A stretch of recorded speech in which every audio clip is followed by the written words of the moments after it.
भारत में पेट्रोल और डीजल की कीमतें 3 रुपए बढ़ाकर विदेशों के दौरे पर निकले मोदी। 5 देशों के 6 दिनों के दौरे पर गए विदेश यात्रा पर। पहले पड़ाव में यूएई ने किया वार्म वेलकम। जी हाँ दोस्तों, भारत के प्रधानमंत्री नरेंद्र मोदी आज सुबह 6 बजे भारत की जनता को पेट्रोल और डीजल का तोहफा दे गए। भारत की जनता ने भी ये कहकर दिल पर पत्थर रखकर मोदी जी के गिफ्ट को स्वीकार किया कि मोदी जी ने किया है तो सही ही किया होगा। 3 रुपये लीटर की बढ़ोतरी को भारत की जनता ने अपने दिल से लगाकर स्वीकार कर लिया है। और इसी बीच भारत की जनता अब पीएम मोदी को 5 देशों के दौरे पर रवाना कर रही है। पीएम मोदी 6 दिनों के लिए बाहर रहने वाले हैं और इस दौरे में पहली यात्रा वो यूएई के अंदर करने वाले हैं। फिर पीएम मोदी नीदरलैंड जाएंगे, फिर स्वीडन जाएंगे, फिर नॉर्वे जाएंगे, फिर आखिरी दिन वो एक स्वीडन की इटली की यात्रा करेंगे और टोटल 5 देशों की यात्रा है। और 6 दिनों के अंदर ये अलग अलग देशों के दौरे करने वाले हैं।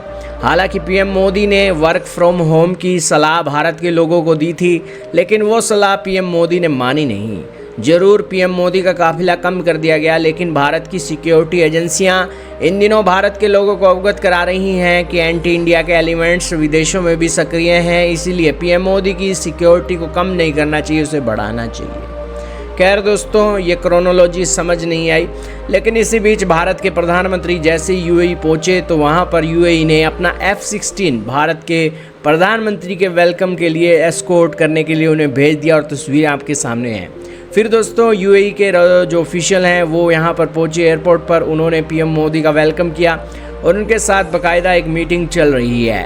इस मीटिंग के अंदर क्या हुआ है तो दोस्तों, यूएई ने भारत के इंफ्रास्ट्रक्चर क्षेत्र में आरबीएल बैंक और सम्मान कैपिटल में 5 बिलियन अमेरिकी डॉलर के नए निवेश की घोषणा की है।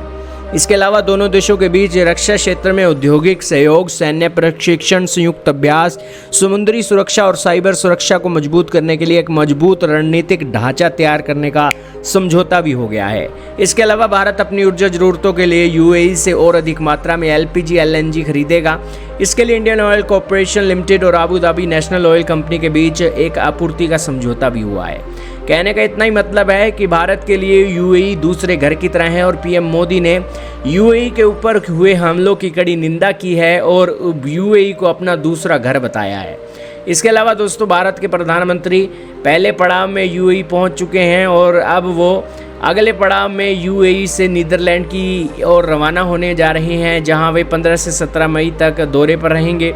इसके बाद 17 से 18 मई को स्वीडन रहेंगे और 19 मई को नॉर्वे रहेंगे और फिर 20 मई को इटली के अंदर उच्च स्तरीय बैठकें करके वापस लौट जाएंगे।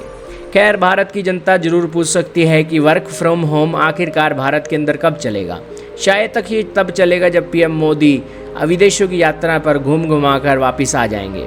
खैर, ज़रूरी भी है, पूरा दिन 24 घंटे 7 दिन और 365 दिन मोदी काम पे लगे रहते हैं और आखिरकार इन्हें घूमना फिरना तो आखिरकार चाहिए ही। यही कारण है कि ये 6 दिनों के 5 देशों के दौरे पर निकल रहे हैं। वैसे भी मोदी जी जो करते हैं वो सही ही करते हैं। आपका क्या मानना है कमेंट सेक्शन में बताइए। इस वीडियो में इतना ही।